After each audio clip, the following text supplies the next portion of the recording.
दोस्तों, प्रस्तुत है भगवती चरण वर्मा जी द्वारा लिखी गई कहानी प्रायश्चित। तो चलिए कहानी शुरू करते हैं। अगर कबरी बिल्ली घर भर में किसी से प्रेम करती थी तो वो रामू की बहू से, और अगर रामू की बहू घर भर में किसी से घृणा करती थी तो कबरी बिल्ली से। रामू की बहू 2 महीने हुए मायके से प्रथम बार ससुराल आई थी। पति की प्यारी और सास की दुलारी 14 वर्ष की बालिका। भंडार घर की चाबी उसकी करदनी में लटकने लगी। नौकरों पर उसका हुक्म चलने लगा और रामू की बहू घर में सब कुछ। सास जी ने माला ली और पूजा पाठ में मन लगाया। लेकिन ठहरी 14 वर्ष की बालिका कभी भंडार घर खुला है तो कभी भंडार घर में बैठे बैठे सो गई। कबरी बिल्ली को मौका मिला, घी दूध पर सब वह जुट गई। रामू की बहू की जान आफत में और कबरी बिल्ली के छक्के पंजे। रामू की बहू हांडी में घी रखते रखते ऊँघ गई और बचा हुआ घी कबरी के पेट में। रामू की बहू दूध ढककर मिसरानी को जींस देने गई और दूध नदारद। अगर बात यहीं तक रह जाती तो भी बुरी बात ना थी। कबूरी रामू की बहू को कुछ ऐसा परच गई थी कि रामू की बहू के लिए खाना पीना दुश्वार। रामू की बहू के कमरे में रबड़ी से भरी कटोरी पहुंची और रामू जब आए तब तक कटोरी साफ चटी हुई। बाजार से बालाई आई और जब रामू की बहू ने पान लगाया, बालाई गायब। रामू की बहू ने तय कर लिया कि या तो वही घर में रहेगी या फिर कबरी बिल्ली ही। मोर्चा बंदी हो गई और दोनों सतर्क। बिल्ली फंसाने का कटघरा आया। उसमें दूध, बालाई, चूहे और भी बिल्ली को स्वादिष्ट लगने वाली विविध प्रकार के व्यंजन रखे गए। लेकिन बिल्ली ने उधर निगाह तक न डाली। इधर कबरी ने सरगर्मी दिखाई। अभी तक तो वह रामू की बहू से डरती थी, पर अब वह साथ लग गई। लेकिन इतने फासले पर कि रामू की बहू उस पर हाथ न लगा सके। कबरी के हौसले बढ़ जाने से रामू की बहू को घर में रहना मुश्किल हो गया। उसे मिलती थी सास की मीठी झिड़कियां और पतिदेव को मिलता था रूखा सूखा भोजन। एक दिन रामू की बहू ने रामू के लिए खीर बनाई। पिस्ता, बादाम, मखाने और तरह तरह के मेवे दूध में ओटे गए। सोने का वर्क चिपकाया गया और खीर से भरकर कटोरा कमरे के एक ऊंचे ताक पर रखा गया जहां बिल्ली ना पहुंच सके। रामू की बहू इसके बाद पान लगाने में लग गई। उधर बिल्ली कमरे में आई। ताक के नीचे खड़े होकर उसने ऊपर कटोरे की ओर देखा। सूंघा, माल अच्छा है। ताक की ऊंचाई आंकी, उसका अंदाजा लगाया। उधर रामू की बहू पान लगा रही थी। पान लगाकर रामू की बहू सासू माँ को पान देने चली गई और कबरी ने छलांग मारी। पंजा कटोरे में लगा और कटोरा झनझनाहट की आवाज के साथ फर्श पर। आवाज रामू की बहू के कान में पहुंची। सास के सामने पान फेंककर वह दौड़ी। क्या देखती है कि फूल का कटोरा, टुकड़े टुकड़े, खीर फर्श पर और बिल्ली डटकर खीर उड़ा रही है। रामू की बहू को देखते ही कबरी चपत। रामू की बहू पर खून सवार हो गया। न रहे बांस, न बजे बांसुरी। रामू की बहू ने कबरी की हत्या पर कमर कस ली। रात भर उसे नींद नहीं आई। किस दांव से कबरी पर वार किया जाए कि फिर जिंदा न बचे, यही पड़े पड़े सोचती रही। सुबह हुई और वह देखती है कि कबरी देरी पर बैठी बड़े प्रेम से उसे देख रही है। रामू की बहू ने सोचा। इसके बाद मुस्कुराती हुई वह उठी। कबरी रामू की बहू के उठते ही खिसक गई। रामू की बहू एक कटोरा दूध कमरे के दरवाजे की देहरी पर रखकर चली गई।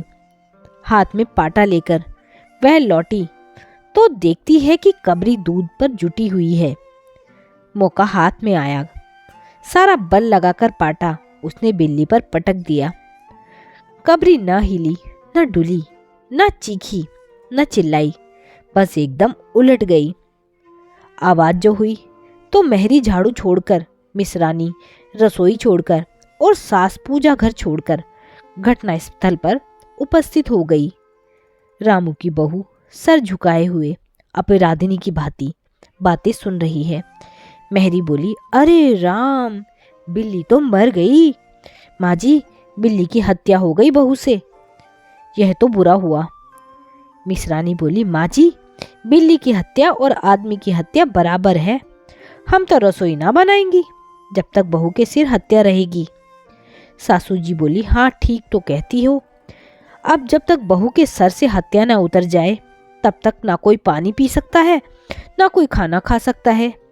बहू, ये क्या कर डाला। मेहरी ने कहा, फिर क्या हो, कहो तो पंडित जी को बुला लाऊं। सास की जान में जान आई। अरे हाँ, जल्दी दौड़ के पंडित जी को बुला लो। बिल्ली की हत्या की खबर बिजली की तरह पड़ोस में फैल गई।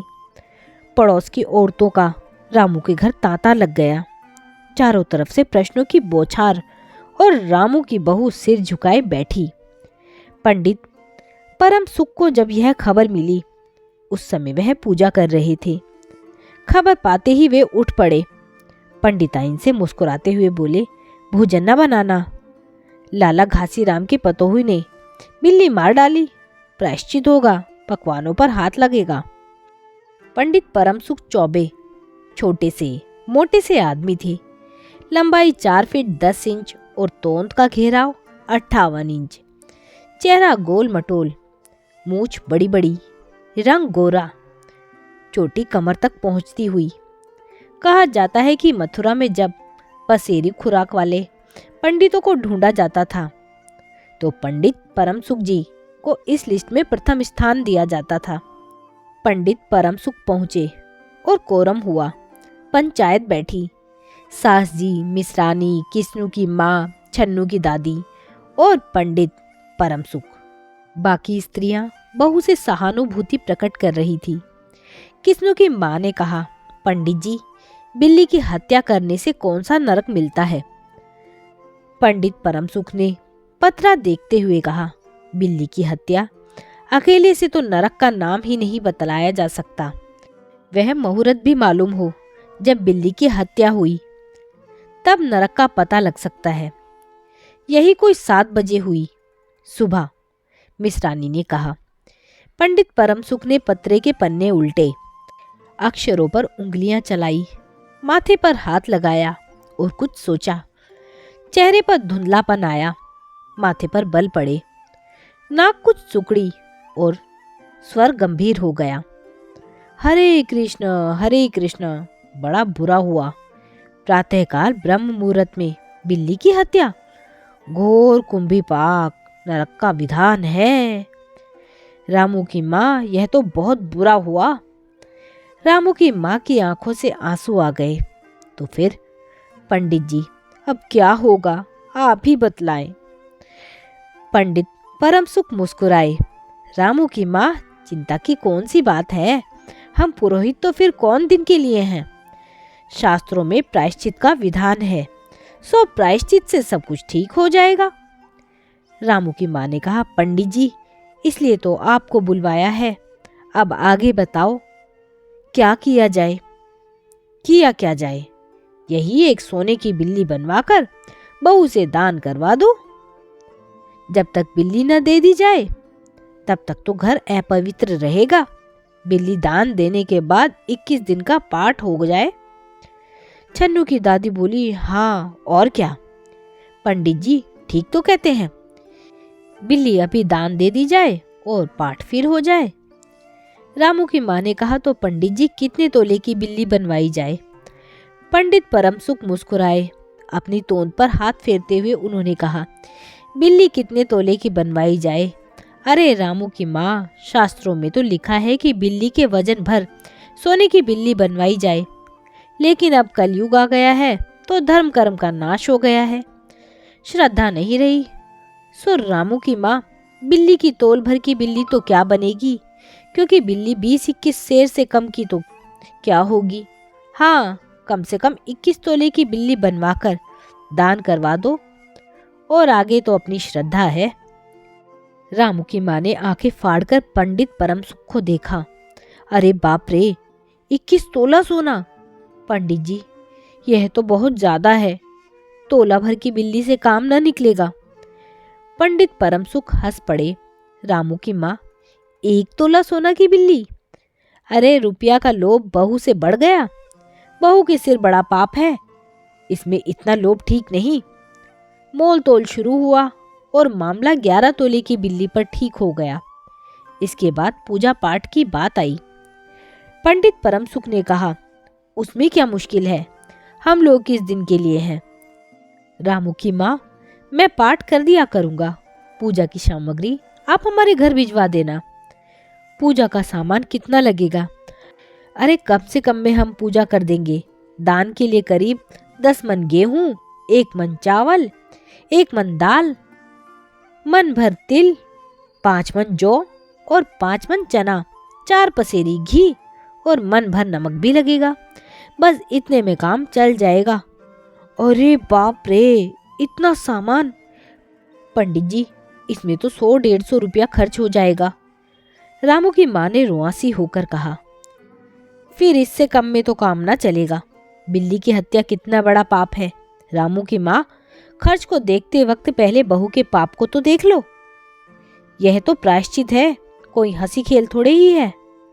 और जिसकी जैसी मर्यादा, प्रायश्चित में उसे वैसा ही खर्च करना पड़ता है। आप लोग कोई ऐसे वैसे थोड़ी हैं। अरे 100-150 रुपया आप लोगों के हाथ का मैल है। पंडित परमसुख की बात से पंच प्रभावित हुए।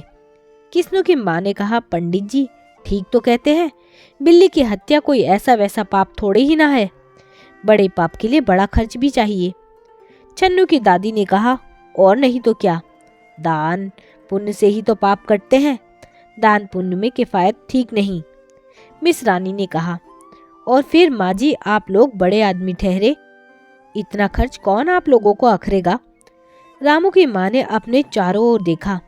सभी पंच पंडित जी के साथ। पंडित परमसुख मुस्कुरा रहे थे। उन्होंने कहा, रामू की माँ, एक तरफ तो बहू के लिए कुंभी पाक नरक है और दूसरी तरफ तुम्हारे जिम्मे थोड़ा सा खर्चा है, सो उससे मुंह ना मोड़ो। एक ठंडी सांस लेते हुए रामू की माँ ने कहा, अब तो जो नाच नचाओगे नाचना ही पड़ेगा। पंडित परमसुख जरा कुछ बिगड़कर बोले, रामू की माँ, यह तो खुशी की बात है, अगर तुम्हें यह अखरता है तो ना करो, मैं चला। इतना कहकर पंडित जी ने पोथी पत्रा बटोरा। अरे पंडित जी, रामू की माँ को कुछ नहीं अखरता, बेचारी को कितना दुख है, बिगड़ो ना। मिस रानी, छन्नू की दादी और किस्नू की माँ ने एक स्वर में कहा। रामू की माँ ने पंडित जी के पैर पकड़े और पंडित जी ने अब जमकर आसन जमाया। और क्या हो, 21 दिन के बाद के 21 रुपये और 21 दिन तक दोनों बखत 5-5 ब्राह्मणों को भोजन करवाना पड़ेगा। कुछ रुककर पंडित परमसुख ने कहा, सो इसकी चिंता ना करो, मैं अकेले दोनों समय भोजन कर लूंगा और मेरे अकेले भोजन करने से 5 ब्राह्मणों के भोजन का फल मिल जाएगा। यह तो पंडित जी ठीक कहते हैं। पंडित जी की तोन तो देखो। मिस रानी ने मुस्कुराते हुए पंडित जी पर व्यंग्य किया। अच्छा, तो फिर प्रायश्चित का प्रबंध करवाओ। रामू की माँ, 11 तोला सोना निकालो, मैं उसकी बिल्ली बनवा लाऊं। 2 घंटे में मैं बनवा कर लौटूंगा, तब तक पूजा का प्रबंध कर रखो। और देखो, पूजा के लिए। पंडित जी की बात खत्म भी न हुई थी कि मेहरी हाँफती हुई कमरे में घुस आई और सब लोग चौंक उठे। रामू की माँ ने घबराकर कहा, अरे क्या हुआ री? मेहरी ने लड़खड़ाते स्वर में कहा, माँ जी, बिल्ली तो उठकर भाग गई। और सब मेहरी का मुंह देखते रह गए। तो दोस्तों, यह थी एक कहानी प्रायश्चित। आपको यह कहानी कैसी लगी मुझे कमेंट करके ज़रूर बताइएगा। यदि कहानी अच्छी लगी हो तो कहानी को लाइक कीजिएगा, शेयर कीजिएगा। साथ ही मेरे चैनल पर अगर नए हैं तो चैनल को सब्सक्राइब करना ना भूलिएगा। कहानी सुनने के लिए बहुत बहुत धन्यवाद।